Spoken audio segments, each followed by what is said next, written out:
네, 오늘 하나님의 말씀은 마태복음 27장이 되겠습니다. 마태복음 27장.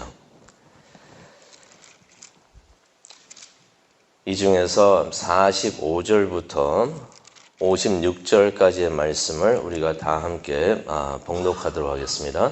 마태복음 27장 45절부터 56절까지의 말씀을 우리 다 함께 한 목소리로 봉독하도록 하겠습니다.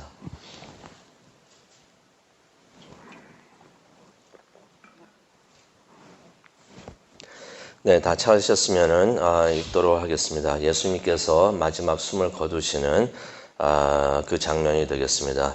머릿속에 그리면서 이 말씀을 우리가 다 함께 읽도록 하겠습니다. 제6시로부터 온 땅에 어둠이 임하여 제9시까지 계속되더니 제9시쯤에 예수께서 크게 소리질러 이르시되 엘리 엘리 라마 사박다니 하시니 이는 곧 나의 하나님 나의 하나님 어찌하여 나를 버리셨나이까 하는 뜻이라. 거기 섰던 자 중 어떤 이들이 듣고 이르되 이 사람이 엘리야를 부른다 하고 그 중에 한 사람이 곧 달려가서 해면을 가져다가 신 포도주에 적시어 갈대에 꿰어 마시게 하거늘 그 남은 사람들이 이르되 가만두라 엘리야가 와서 그를 구원하나 보자 하더라. 예수께서 다시 크게 소리 지르시고 영원히 떠나시니라.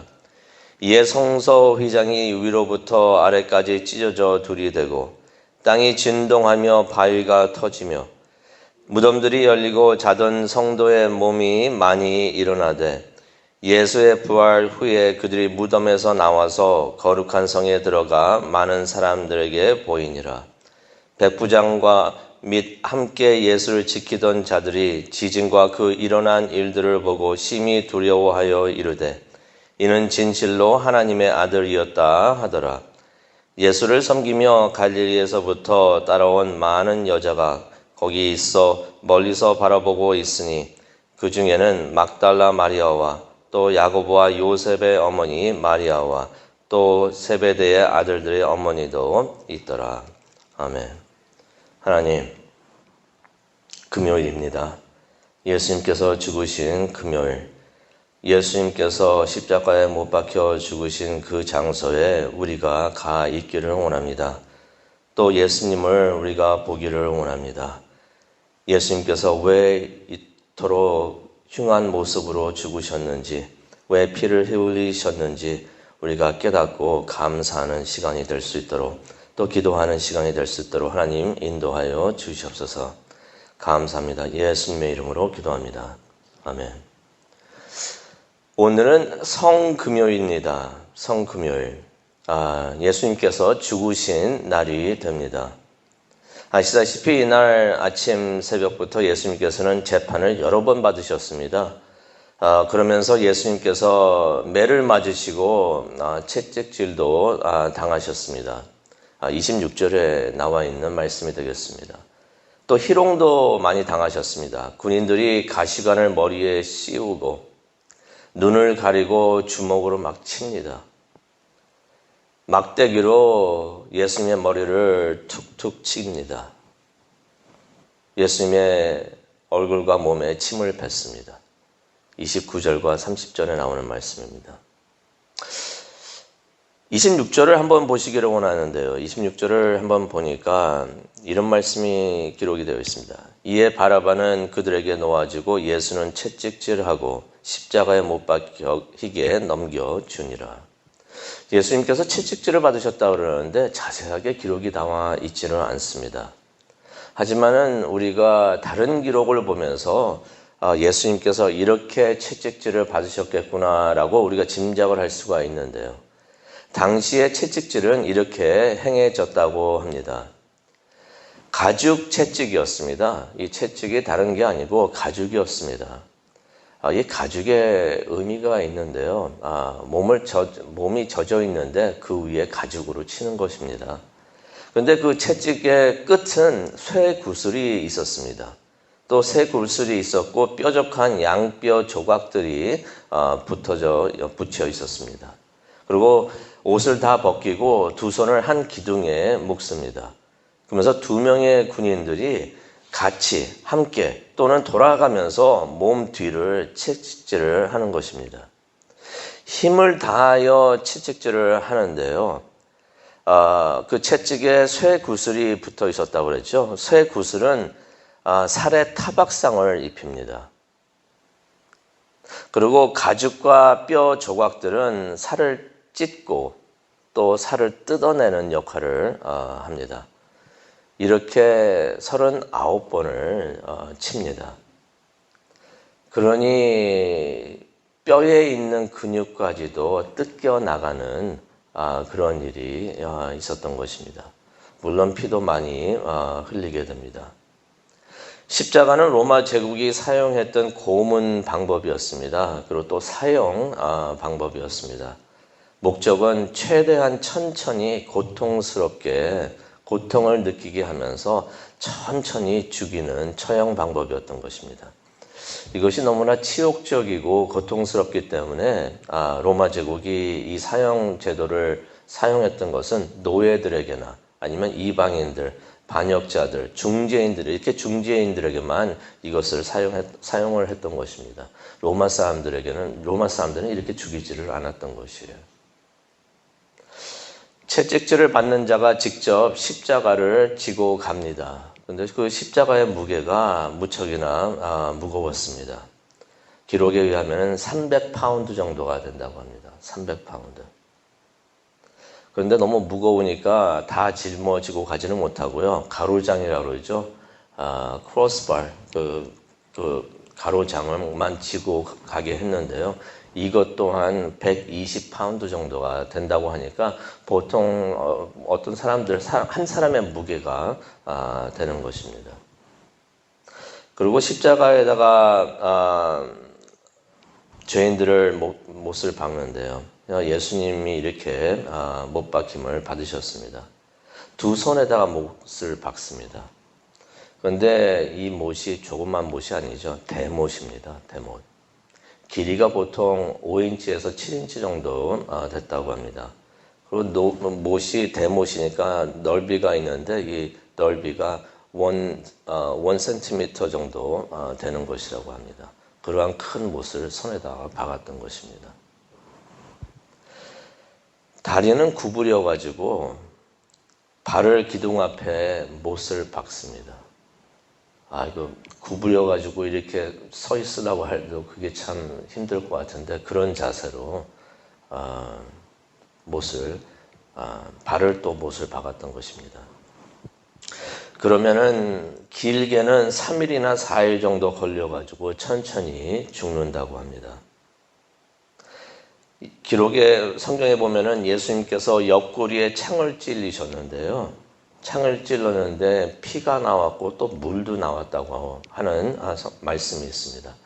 아마 심장하고 위를 찔리셨던 것 같습니다. 예수님께서 그렇게 십자가에 매달려 계시면서 마지막 숨을 거두시기까지 이런 말씀들을 하셨습니다. 아버지여 저들을 용서하소서. 예수님께서 원수도 사랑하라고 하셨는데 이 순간에도 예수님께서는 본인이 직접 설교하고 가르치신 것을 실천하셨던 것입니다. 자신에게 그렇게 못을 받고 있고 옆구리에 창을 막 찌르고 있는 사람들을 향하여 그 사람들을 위해서 하나님 아버지 이들을 용서하여 주시옵소서 이런 기도를 하고 계셨던 것입니다. 오늘 나와 낙원에 있으리라. 한강도가 죽기 바로 전에 예수님을 영접하고 구원을 받았습니다. 얼마나 축복받은 사람입니까?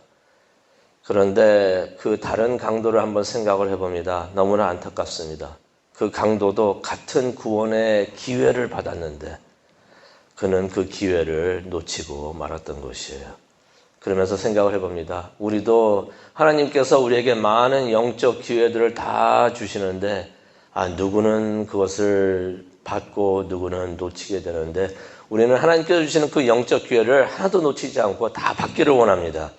하나님께서 말씀을 주실 때 하나도 땅에 떨어뜨리지 않고 다 우리 심령에 받을 수 있도록 우리 마음에 받을 수 있는 그런 은혜가 우리 모두에게 있기를 간절히 소원합니다. 여자여 보소서 아들이니이다. 예수님께서 그렇게 중요한 순간, 세상을 구원하시는 그 중요한 순간에도 어머니를 챙기셨던 것입니다. 아들로서의 책임을 끝까지 다하신 것을 우리가 말씀을 통해서 봅니다. 엘리 엘리 라마 사박다니, 나의 하나님 왜 나를 버리셨습니까? 46절에 나오는 말씀이죠. 예수님께서는 하나님을 항상 아버지라고 표현을 하셨습니다. 하나님이라고 표현하신 적이 없어요. 그런데 여기에서는 왜 하나님이라고 표현을 하셨을까? 예수님께서 시편 22편 1절 예언의 말씀을 그대로 인용을 하신 것입니다. 예언된 하나님의 말씀을 이루시는 것을 우리가 보게 됩니다. 목마르다. 어떤 사람들은 예수님께서 하나님이셨기 때문에 십자가에서 달려 도로 죽으실 때 고통 하나도 없이 하나님이셨기 때문에 고통 없이 그냥 죽으셨다라고 주장을 하는 사람들도 있습니다. 또 어떤 사람들은 하나님이셨기 때문에 죽지 않으셨다라고 말하는 사람들도 있습니다. 그런데 여기를 통해서도 우리가 볼 수가 있죠. 예수님께서는 죽으실 때 인간으로서 느낄 수 있는 그 고통을 다 느끼고 죽으셨던 것입니다. 다 이루었다.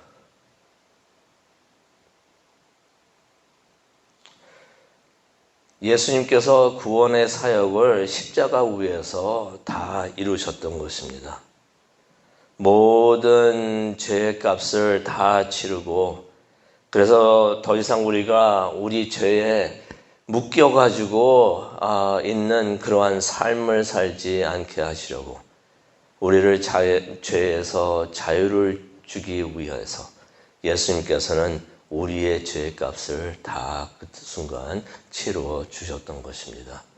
그래서 말씀하십니다. 다 이루었다. 아버지여 내 영혼을 아버지 손에 부탁합니다. 예수님께서는 예수님에게 맡겨졌던 사명을 다 이루셨습니다. 이제는 하나님이 하실 일이 남았습니다. 하나님께서 3일 후에 예수님을 죽음에서 건져내 주십니다. 그래서 우리가 부활을 볼 때요, 부활의 말씀을 볼 때 성경에서는 항상 이렇게 기록을 하고 있습니다. 원본 성경에서는 이렇게 기록을 하고 있는데요. 예수님께서 죽음에서 일어나셨다라고 표현을 하고 있지 않습니다. 하나님이란 단어는 안 써 있지만 예수님께서 죽음에서 건져내심을 얻었다라고 He was raised from the dead. 그렇게 표현을 하고 있습니다. 무슨 의미가 있습니까? 하나님께서 건져 주신 것을 죽음에서 드러내 주신 것을 성경에서는 표현을 하고 있는 것입니다. 예수님께서 하신 그 마지막 말씀, 아버지여 내 영혼을 아버지께 맡깁니다. 예수님께서는 모든 사명을 다 마치셨고 내가 다 이루었다. 내가 할 일을 다 마쳤다라고 십자가 위에서 말씀을 하신 후에 모든 것을 하나님께 맡깁니다. 하나님을 믿고 하나님께서 이제 해 주십시오. 죽음에서 건져내시는 일 이제 하나님께서 해 주시는 줄로 믿고 예수님께서는 죽으시는 것을 우리가 보게 됩니다. 예수님께서 십자가에 금요일 날 죽으셨습니다. 이것은 실패하신 것이 아닙니다. 예수님께서는 사명을 다 이루셨던 것이에요. 그것을 증명하듯이 성전의 휘장이 위로부터 아래까지 찢어졌다는 말씀이 51절에 나옵니다. 무엇을 의미를 합니까? 우리의 모든 죄가, 세상의 모든 죄가 용서받았음을 상징을 합니다. 그래서 이제는 우리가 하나님께로 직접 나아갈 수가 있는 것입니다. 누구든지 회개를 하면은 하나님께로 직접 나아갈 수 있는 것을 상징을 합니다. 또 51절에 보니까 지진이 일어났습니다. 무엇을 의미합니까? 지진 속에서 주어진 율법의 모든 요구가 다 채워진 것을 의미를 합니다. 율법은 우리에게 고소장이 됩니다. 우리가 이런 죄를 지었다고 하는 고소장이 될 수가 있는데 그 고소장의 말소가 되는 것을 우리가 이 지진을 통해서 보게 됩니다. 또 52절과 53절을 보니까 예수님의 부활 후에 많은 죽었던 성도들이 부활을 했다라는 말씀이 무덤에서 나왔다. 부활을 했다는 말씀이 나옵니다. 무엇을 의미를 합니까? 예수님께서 죽음을 이기신 것을 상징을 해 주는 것입니다. 오늘은 성금요일이 됩니다. 예수님께서 죽으시고 땅에 묻히셨는데요. 왜 예수님께서 이렇게 험한 돌로 죽으셨는가 생각을 하면서 우리가 기도하는 시간을 갖기를 원합니다. 예수님 참 불쌍하게 죽으셨네. 그게 아니고요. 옆 사람, 이 사람 죄가 많은데 이 사람 때문에 예수님께서 죽으셨구나. 이것도 아니고요. 나 때문에 죽으셨구나. 내 죄가 이렇게 더럽고 흉악기 때문에 예수님께서 나 때문에 나를 위해서 이런 모습으로 죽으셨구나. 피를 흘리셨구나. 예수님의 흘린 피가 내 죄를 위한 피라는 것을 다시 한번 우리가 기억을 하고 감사하는 기도의 시간을 갖기를 원합니다. 예수님의 십자가 발 앞에 우리가 가 서 있기를 원합니다. 사랑과 은혜가 충만하신 하나님 아버지, 예수님께서 죽으신 성금요일 아침, 우리가 예수님께서 죽으신 그 자리에 가 있기를 원합니다.